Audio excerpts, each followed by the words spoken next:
In the shadows of Montana's mountains, we found a small woman who moved one. People told you it couldn't be done? Absolutely. People told me it could not be done. Marilyn Bartlett was assigned to fix the state's failing health insurance plan. I found a lot of waste just with the insurance part. And one particular hospital said, we don't really know our costs. With guts and a knack for numbers, she did the impossible. Why Washington should pay attention. If I was maybe another 4 or 5 inches ahead, I probably would have cut me in half. Marine Sergeant Ronald Strang suffered a horrific wound on the battlefield in Afghanistan. He survived with a crippling injury. This is how I used to walk. But a revolutionary treatment is changing the lives of some wounded warriors. So this procedure gave you your life back? Pretty much, yeah. And after the government shut down, we take a closer look at what makes Washington work or not. How do you define the modern swamp? Modern swamp is what some of us social scientists call the administrative state. Right now, about 1 out of 6 working Americans work for government directly. And I say, that's outrageous.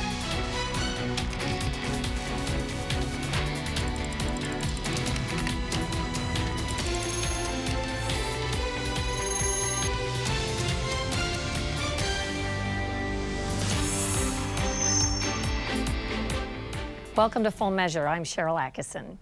We begin with the cost of health care, high and still rising.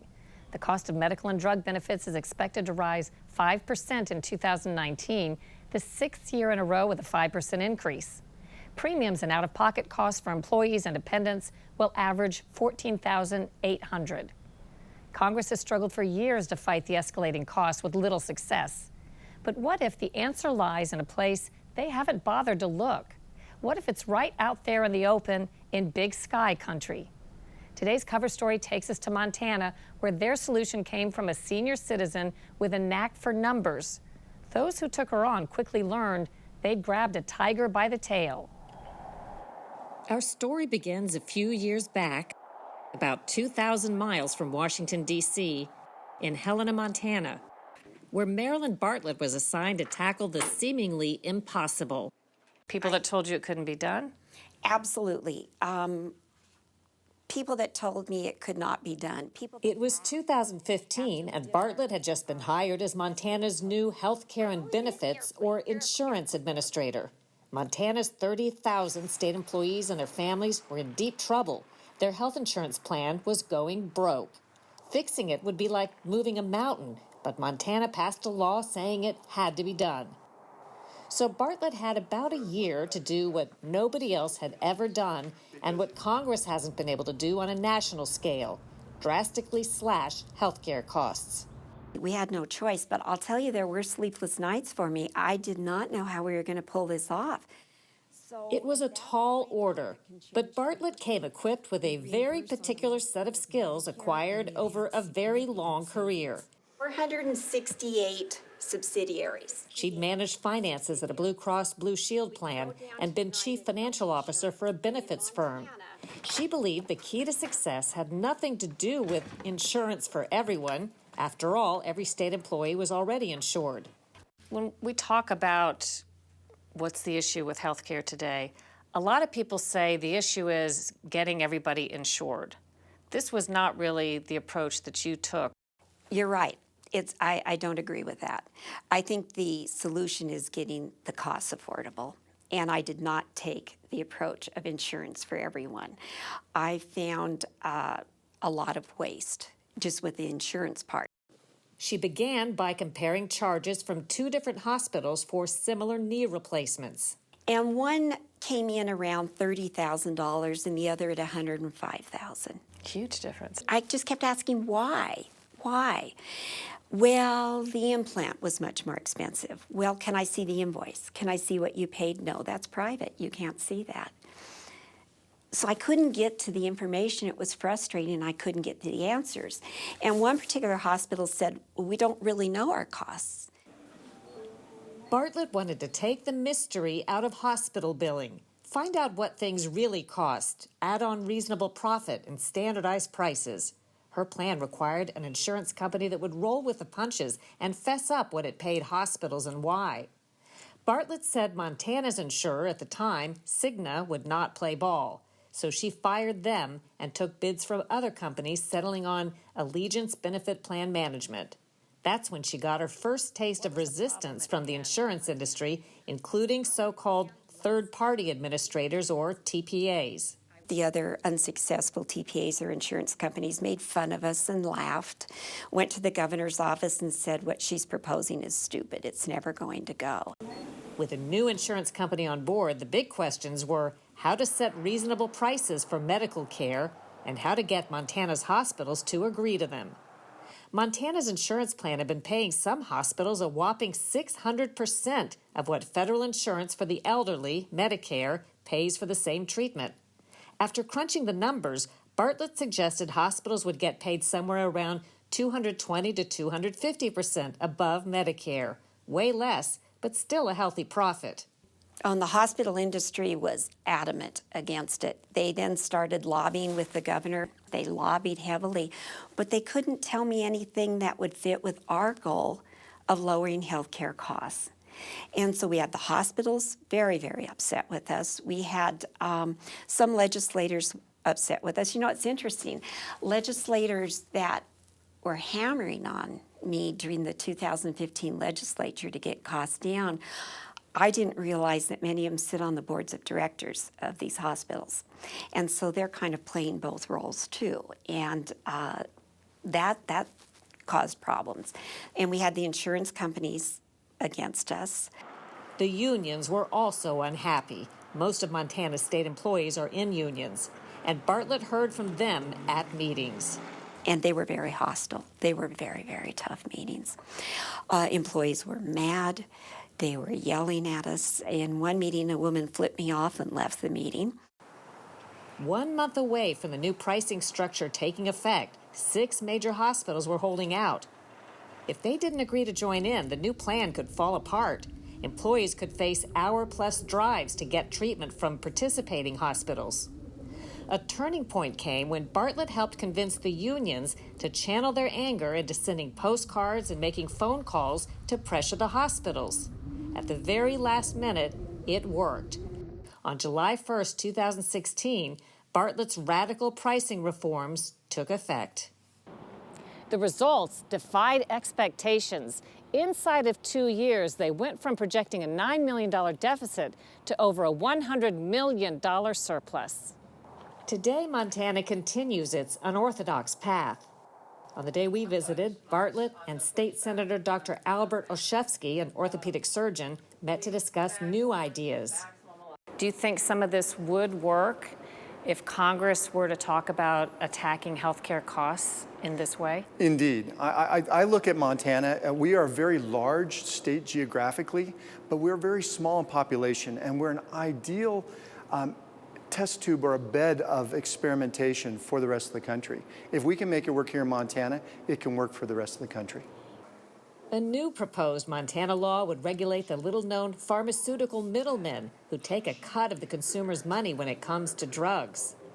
Back in Washington, D.C., Congress might learn a lot from Montana's experience, but in this town, the insurance and pharmaceutical industry hold even more sway. Why is this so hard? Well, because many people profit from it. The fact is that if the system would stay where it's at, broken, too many people profit, and they profit not in thousands of dollars, but in millions upon millions of dollars. That's why it's so hard to fix. But we're the regulator that's... Bartlett's plan worked, she says, because she was prepared to take some arrows, and she knew her numbers. We had to stand up to the barriers, and I knew that data didn't lie. And I knew we had the numbers. There weren't any arguments that could hold up against that. It really was pretty simple. North Carolina is following Montana's lead, and other states are considering it. Bartlett thinks large self-insured corporations could also follow her pricing model to save patients millions. Ahead on Full Measure, a fascinating medical breakthrough called the Matrix. It's giving hope to troops wounded by IEDs. Modern wars are creating a new class of wounded warrior. Explosives leave troops with horrific injuries that they survive. Now there are amazing new ways to heal broken bodies that sound like science fiction. Josie Sterman shows us one treatment aptly called the Matrix. I just remember just a loud bang, and it gets like that real high-pitched squeal. It's almost like in the movies. Everything slows down. Marine Sergeant Ronald Strang was 24 years old when he was deployed to Afghanistan with a mission to train the National Army and police. Everything changed Easter Sunday, 2010. He was on routine patrol in a village 3 hours west of Kandahar. And it was just dead. There was no one out there. I remember turning around, looking behind me to my one buddy, and I said, I had that gut feeling. I said, it's really quiet, just watch your step. A terrorist triggered an IED as Strang came into view. It spun me around and I fell on the ground. And I just remember looking down and my leg was splayed open. I just see my bone and muscle and just blood. If I was maybe another 4 or 5 inches ahead, I probably would have cut me in half. Fellow Marines quickly put a tourniquet on his leg and kept him from bleeding to death. Strang was airlifted out and eventually transported back to the U.S. Different thoughts to go through your head of, your family back home and your friends and like, what are they gonna think? And it was hard. It was hard at first.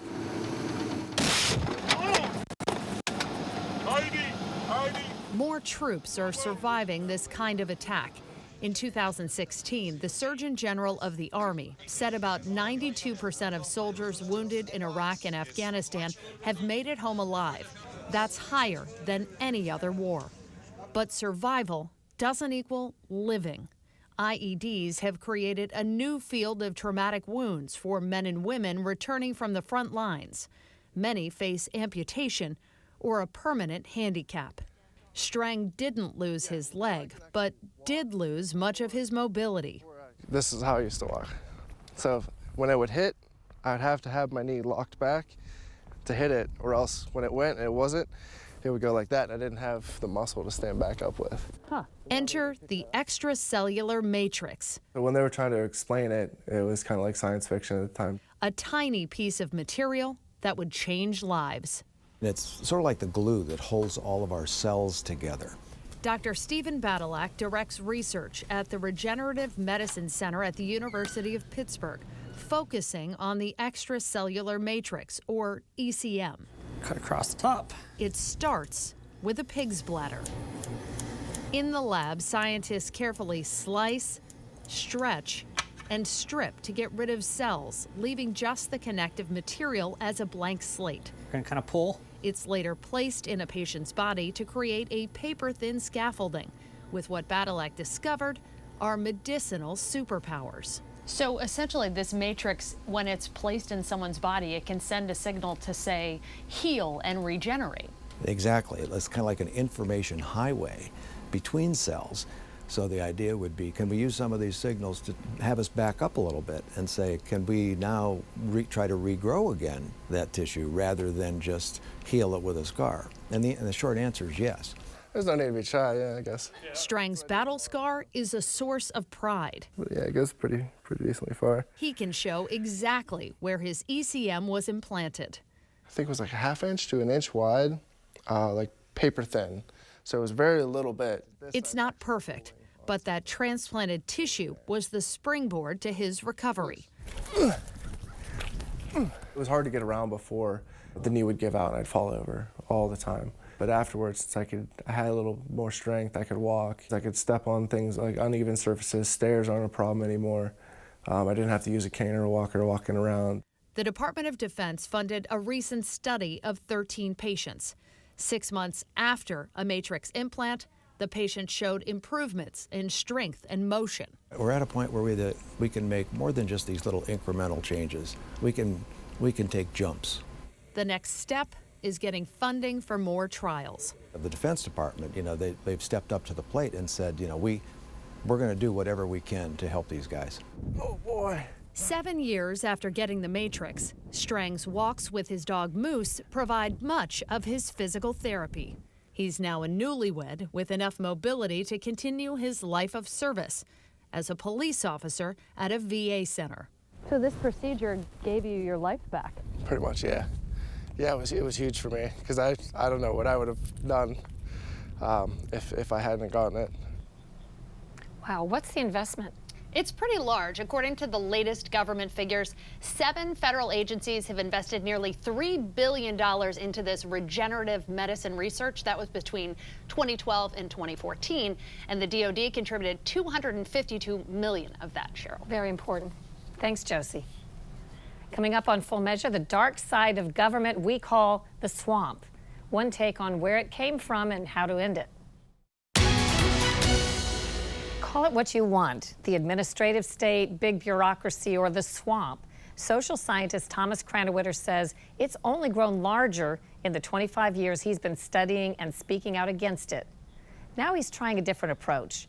In his book, Save the Swamp, he uses humor and satire to make his point. How do you define the modern swamp?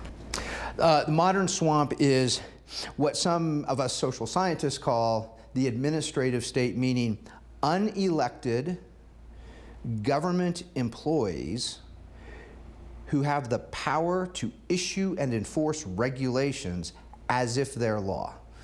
So think of every federal regulatory agency, from the EPA to the IRS to the SEC to all these things. For most people, it's very unclear what the connection is between elected members of government and the millions of unelected bureaucrats who are out there telling people how to run their businesses and use their property. I step into the character as an advisor for bureaucrats. I'm going to give you tips on how to make the most out of your government position. So I give advice on how you can go harass people. As an unelected bureaucrat, maybe you have an ex-spouse, maybe someone you don't like, you can go harass them, shut their business down. Nothing's going to happen to you. Bureaucrats never get fired. I have a chapter in there on how results don't matter when it comes to government programs and policies and regulations. These are all tools to exercise control over other people. Nobody cares about the actual results. And I trot out one example after another, perhaps the biggest being the war on poverty that was announced in 1965. A war not just to reduce poverty, but eliminate poverty in the United States. We've spent $25 trillion on the war to end poverty, and poverty rates have actually gone up in recent years. And yet all these programs stay in place. I've heard people argue that President Trump has made the swamp worse. I've heard people argue that President Obama started the swamp. What is your take on that? The swamp is over 100 years old. This problem did not start with Trump. It didn't start with Obama. This goes all the way back to the 1870s and 1880s. And the idea was that government by unelected experts is better than government by elected rubes, because people who get elected, all they do is, they're not necessarily intelligent, they don't have expertise, they just lie and bribe and you know, promise things they can't deliver, flatter people, and that's how they get elected. There's some truth to that. Well, there is some truth, right? And that's what gave the progressive movement its initial momentum. So the idea is a persistent bureaucracy would be a virtue, not a vice. Yes, in fact, the early social scientists who were sketching out the plan of what an administrative state would look like, they often used the phrase, the permanent government.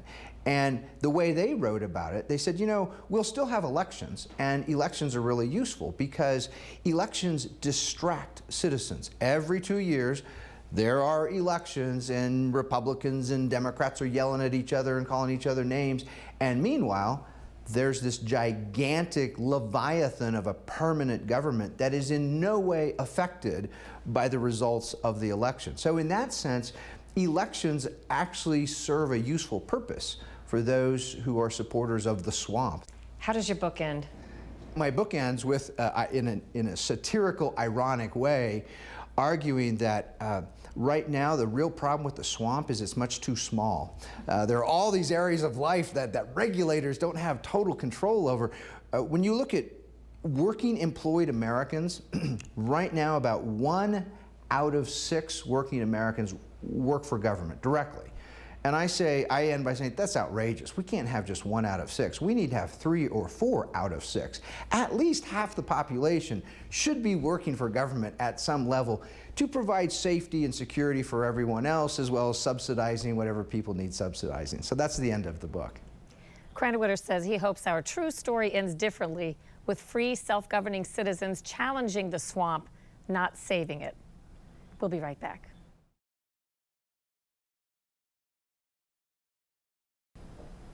Last January, twin bombings by Islamic extremists in the Philippines killed 21 people. ISIS has claimed responsibility. In the attack on the island of Jolo in the south, ISIS is reported to be working with a much older terrorist group, Abu Sayyaf.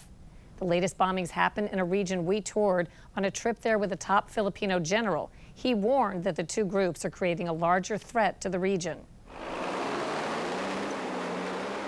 We're invited to board military fast boats accompanied by heavily armed commandos. It's the safest way to see the worst areas. Our guide is a hero in this long-standing war against Islamic extremist terrorists, General Lito Sobihana. That island is the island province of Basilan. I was stationed there in the 90s, and I was even wounded in that island. Fighting Abu Sayyaf. Fighting Abu Sayyaf. Abu Sayyaf is considered one of the most violent Islamic jihadist groups, responsible for the Philippines' worst terrorist attack, the 2004 bombing of a ferry that murdered 116 people. Abu Sayyaf is now said to be lining up with ISIS. These guys are battle-hardened fighters or terrorists that have survived essentially the war, going head-to-head with Western military and special operations. Gene Yu is a former Green Beret with U.S. Special Forces. He says with ISIS losing its footing in Iraq and Syria, seasoned fighters fleeing the Mideast are now showing up in the Philippines, where there are many sympathizers. We've talked to some observers who people like the Islamic State and other extremists could see this as an opening, this region, to come in and spread more ideologically based violence here. Do you worry about that happening? Well, I think there are indicators that they are here already. In 2017, a coalition of Abu Sayyaf and ISIS fighters attacked the city of Murrow in the Philippines. That battle lasted 5 months and killed over 1,200 people. Next week on Full Measure, old enemies working together. Scott Thuman heads to the Vietnam capital of Hanoi, and wait till you hear what he found out about the reasons behind new bonds between the U.S. and Vietnam more than 40 years after the end of our war. That's on the next Full Measure. Until then, we'll be searching for more stories that hold powers accountable.